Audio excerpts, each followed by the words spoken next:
Hari ini kita akan membincangkan tentang pelaksanaan sistem biosecurity iaitu bagi CO6.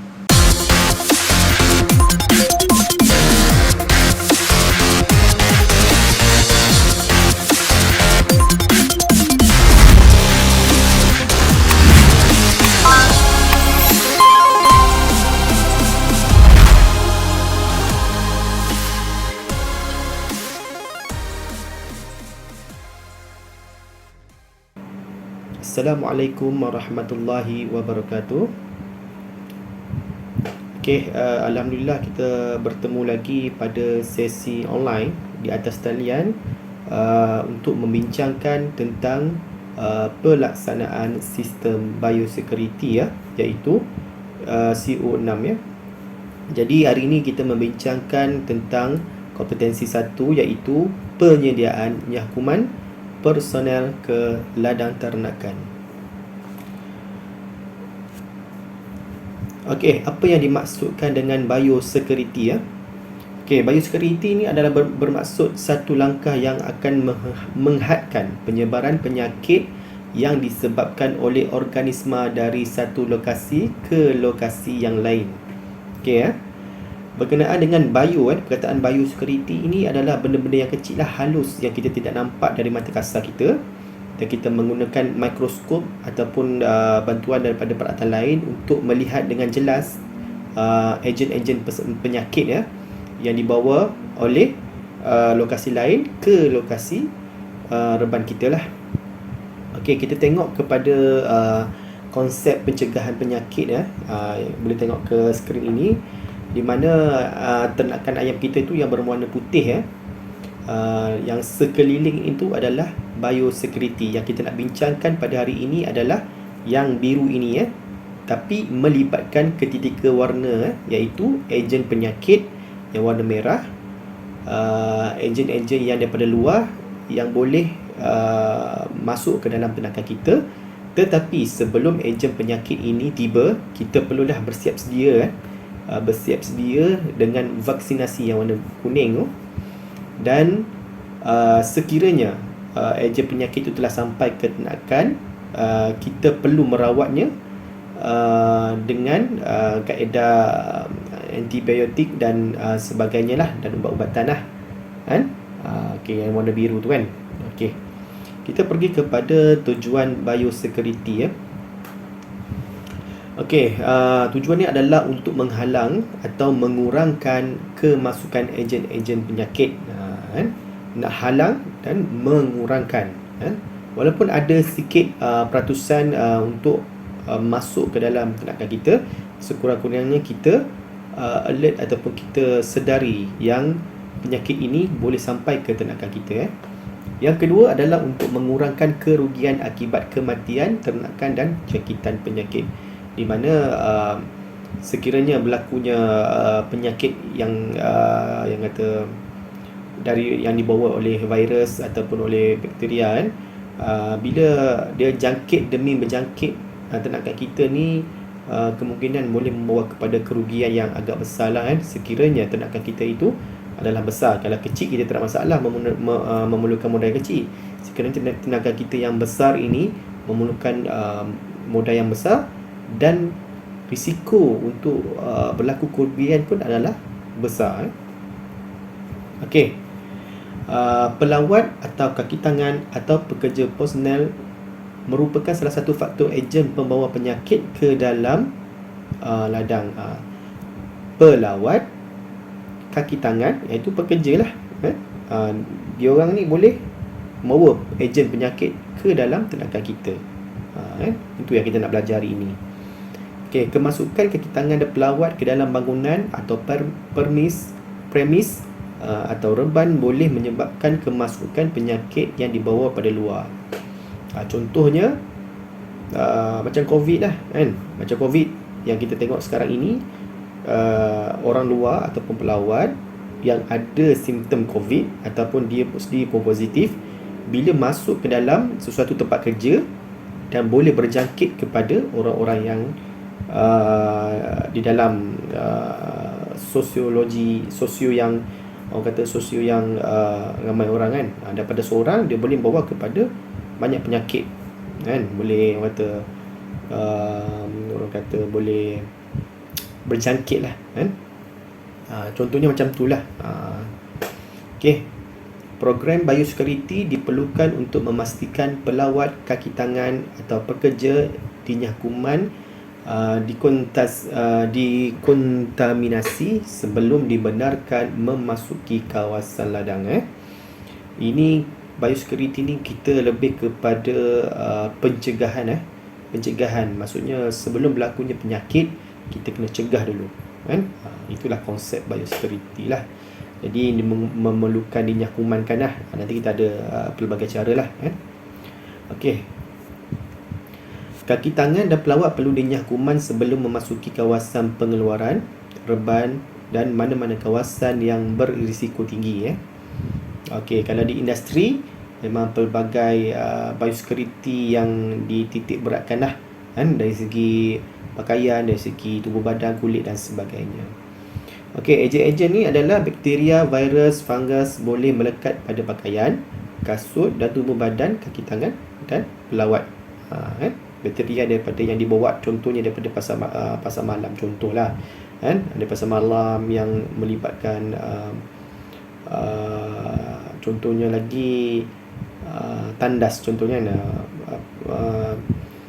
Pelawat ni daripada tandas, dia tak bersih dengan baik, bakteria-bakteria yang ditandas tu yang dibawanya kan, melekat pada pakaian dia masuk ke premis kita, boleh membawa lah. Itu yang pakai ejen penyakit yang dibawa oleh pelawat. Itu yang dimaksudkan lah. Okey, kita terus kepada kaedah untuk nyah kuman personal lah. Maksudnya secara individu, iaitu ada 3 kategori, iaitu bilik mandian, shower room. Shower room, setiap industri kebiasaannya memang ada lah bilik mandian ni, kecuali tenakan yang kurang ataupun tenakan yang melibatkan pelancongan, biasa tak ada lah benda macam ni. Ini untuk kuantiti yang besar. Okey, pencelup kaki, foot dip, kebiasaannya semua adalah kan, sebab yang ni foot dip adalah penting juga di mana asas kepada langkah ke tempat kita ni adalah tapak kaki kita ataupun kaki kita yang membawa ejen penyakit. Okey, yang ketiga adalah penyediaan pakaian dan kasut steril. Kalau kita pergi ke syarikat-syarikat yang besar seperti CP dan Ayamas dan sebagainya, pakaian kita memang ditanggalkan dan juga kita akan pakai pakaian mereka yang sediakan lah. Yang penting selamat untuk ternakan yang kuantiti yang agak besar.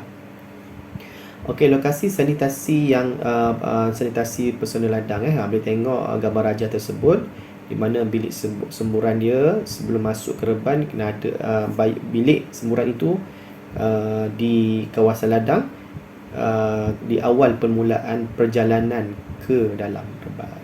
Okey, food dip setiap reban mesti adalah. Sama juga di tempat kita, reban air kampung, reban air daging, semua ada food dip ni.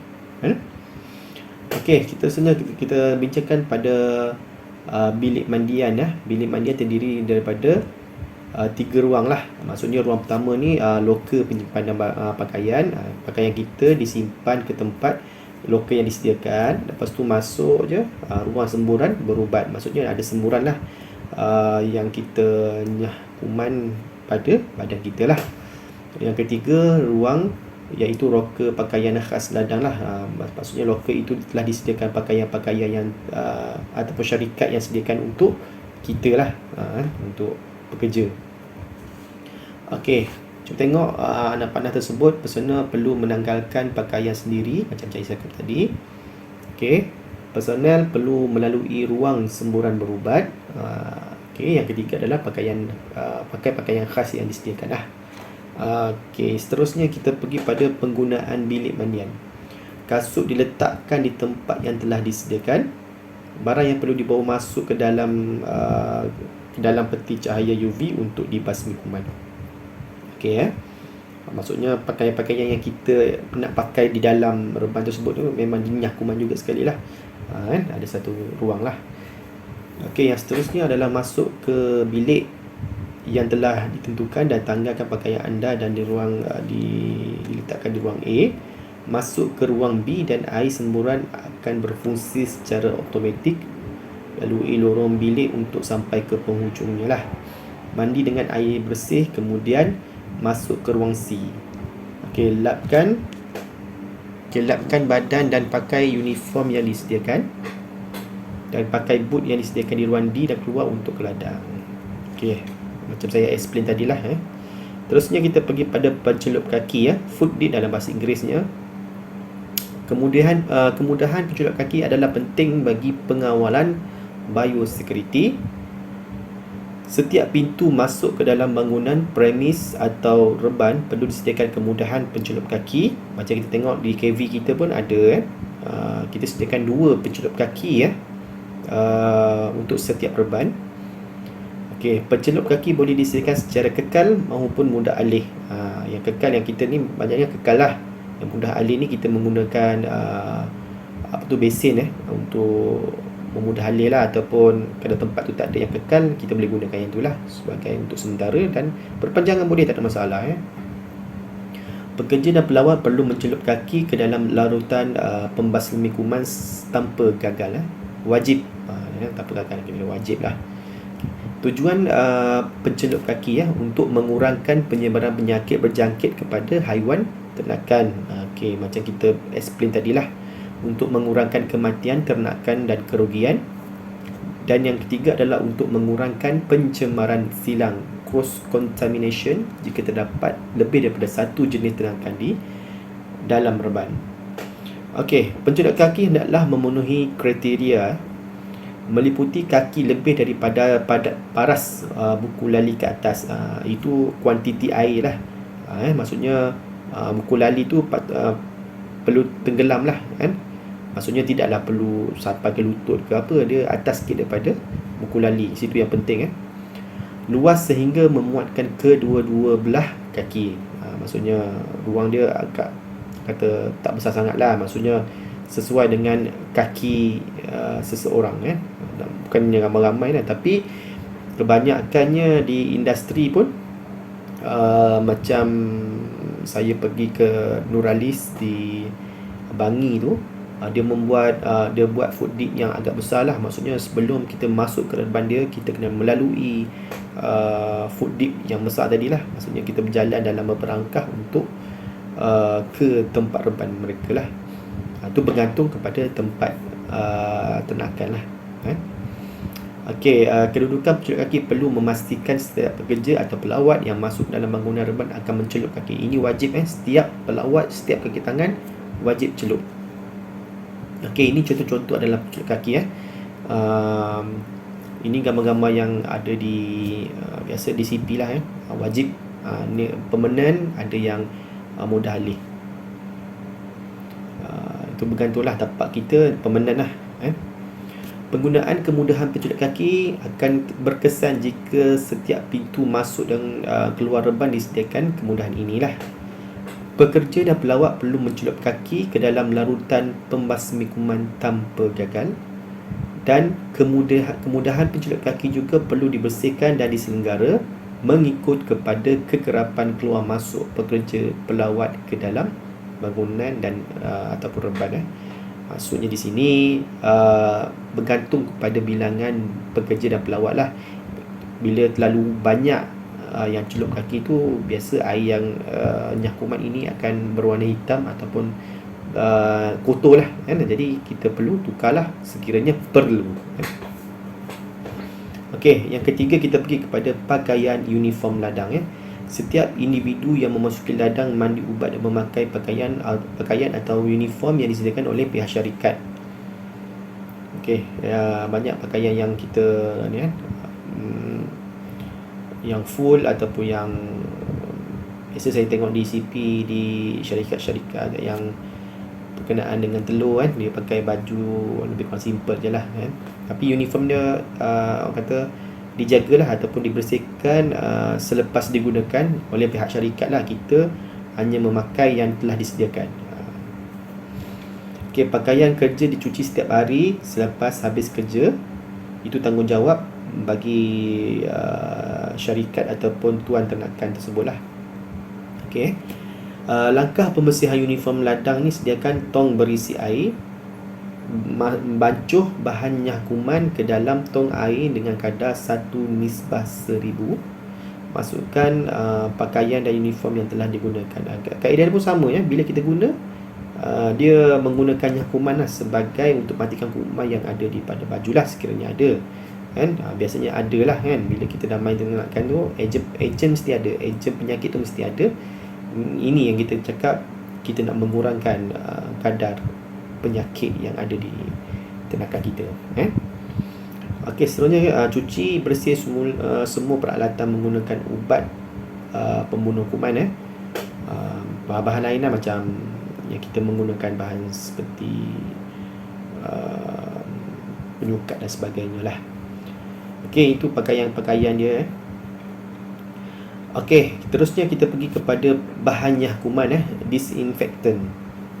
Okey, disinfektan ialah satu bahan yang berfungsi untuk menghapuskan dan membasmi kuman. Apa yang dimaksudkan kuman ini adalah kuman yang benar-benar kecil lah, maksudnya ejen-ejen yang dibawa ataupun virus lah, yang kita pernah kenal lah, virus, fungus dan juga bakteria. Ini bahasa orang kampung, biasa kita pakai kuman lah kan. Kalau untuk sains tu, itulah perkataannya. Ianya tidak berfungsi untuk menanggalkan kotoran. Dia menghapuskan mikro ataupun bayu tu, benda-benda yang kecil kan. Tapi dia tidak meninggalkan, contoh ada kesan kotoran macam-mana warna hitam semua, dia tak hilangkan benda tu. Nyakuman ni dia hanya benda yang kita tak nampak kan. Jadi kita buang atau kita matikan benda yang kita tak nampak ni. Okey. Penggunaan bahan disinfektan dalam mengikut panduan pengeluar. Ada bahan-bahan yang kita pakai mengikut, kita boleh tengok pada bahan-bahan tersebut lah di label dia. Okey, kaedah dan dos bancuhan. Memang pasti kalau kita pakai Dettol pun bancuhan dia berbeza. Kalau kita menggunakan orang kata menggunakan QAC pun berbeza dia punya nisbah, bergantung kepada bahan tu tersebut. Dan tengok dia punya jenis bahan aktif dan juga langkah keselamatan. Penggunaan bahan disinfektan adalah ditukar berdasarkan jenis bahan aktif selama 6 bulan. Ini bertujuan untuk mengelakkan kuman menjadi kebal. Maksudnya setiap 6 bulan tu kita tukar lah kan. Kalau kita dah guna 6 bulan untuk Dettol tu, kita gunakan bahan lain, contohnya Clorox dan QOC dan sebagainya lah, tukar-tukar lah kan. Kalau terlalu kerap kita menggunakan ni, memang kuman yang ada tu dah jadi biasa benda tu lah kan. Macam dia memang mati tu, tapi bila dah sentiasa dia kena kan, maksudnya dia bertemu dengan kuman tu, dia macam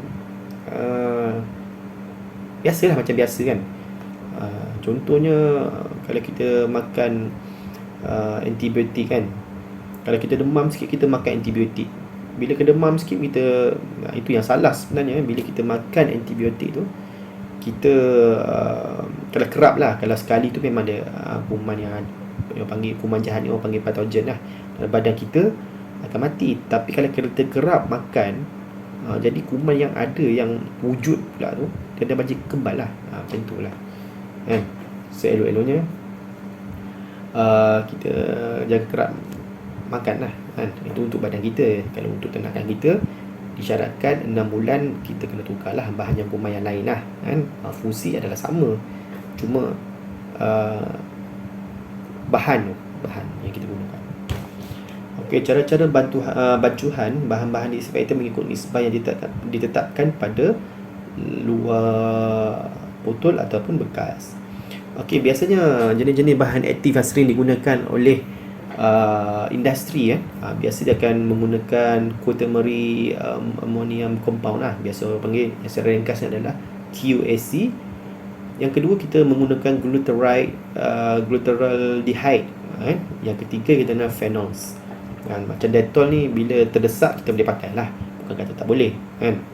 Tapi biasanya industri akan menggunakan ketiga-tiga jenis bahan nyakuman tersebut. Okay, kaedah dan dos membancuh bahan disinfektan ni. Dos ialah istilah kepada sukatan ataupun ukuran yang telah tetapkan. Itu dos lah, dia punya keperluan kita menggunakan. Itu dos kan. Dos atau nisbah campuran antara bahan yang kuman dan air mestilah berpandukan kepada arahan pengeluar dan penghilang. Jika campuran yang kuman terlalu pekat, overdose, akan menyebabkan kerugian dari segi kos dan boleh mendatangkan kesan sampingan kepada pekerja dan tindakan. Itu bergantung kepada bekas ataupun kotaknya kuman yang kita nak pakai lah. Kalau dia kata nisbah dia 1:500, maksudnya kita gunakan nisbah tu, janganlah kita berlebihan, jadi memang rugilah. Bahan yang kuman ni mahal, bukannya murah. Okey, yang seterusnya, jika campuran yang kuman terlalu cair akan menyebabkan ianya tidak berkesan untuk membunuh kuman. Jangan kedekut sangat kan. Mengikut, memang kena ikut bahan yang digunakan tu. Tengok apa yang pengeluar tu tulis yang kat belakang kan. Kita ikut dos yang ditetapkan lah. Keberkesanan penggunaan bahan disinfektan bergantung kepada pematuhan panduan pengeluar macam tadilah. Okey, kita terus kepada langkah keselamatan. Langkah-langkah keselamatan seperti pemakaian personal protective equipment, PPE, hendaklah dititik beratkan sebelum memulakan kerja bancuhan bahan disinfektan. Kena pakai perfect lah. Pakaian-pakaian PPE lah orang pakai lah. Kalau kita tengok zaman COVID ni, kita tengok in frontliner memakai macam tu lah, contoh paling jelas lah. Bancuhan bahan yang kuman memerlukan kemahiran dan ketelitian. Kena peka dia tak boleh main-main. Sebab benda ini adalah bahaya. Walaupun dia yang kuman ini baik untuk tindakan kita, tetapi memang memberikan efek. Walaupun dia bukan racun, tapi memberikan efek pada organ-organ dalaman kita. Adalah cara-caranya, maksudnya perlu peka lah. Langkah keselamatan perlu dititik beratkan seperti penggunaan sarung tangan getah atau penutup muka. Ini contoh-contohnya adalah kerja pembancuhan bahan yang kuman dibuat di kawasan terbuka supaya ada pengudaraan yang baik kan. Jangan buat bancuh kat dalam ban kan. Kita bancuh kat luar dulu kan. Ini contoh-contoh lah. Okey, pastikan record setelah selesai melakukan yang kuman personal, pekerja perlu merekod data bagi memudahkan rujukan pada masa akan datang. Maksudnya selepas buat kerja ni kena record lah.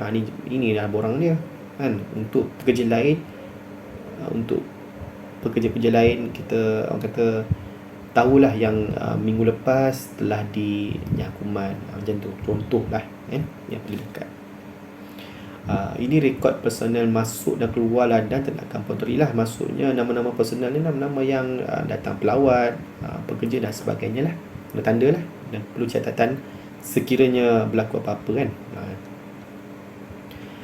Okey, itu saja untuk kompetensi 1. Okey,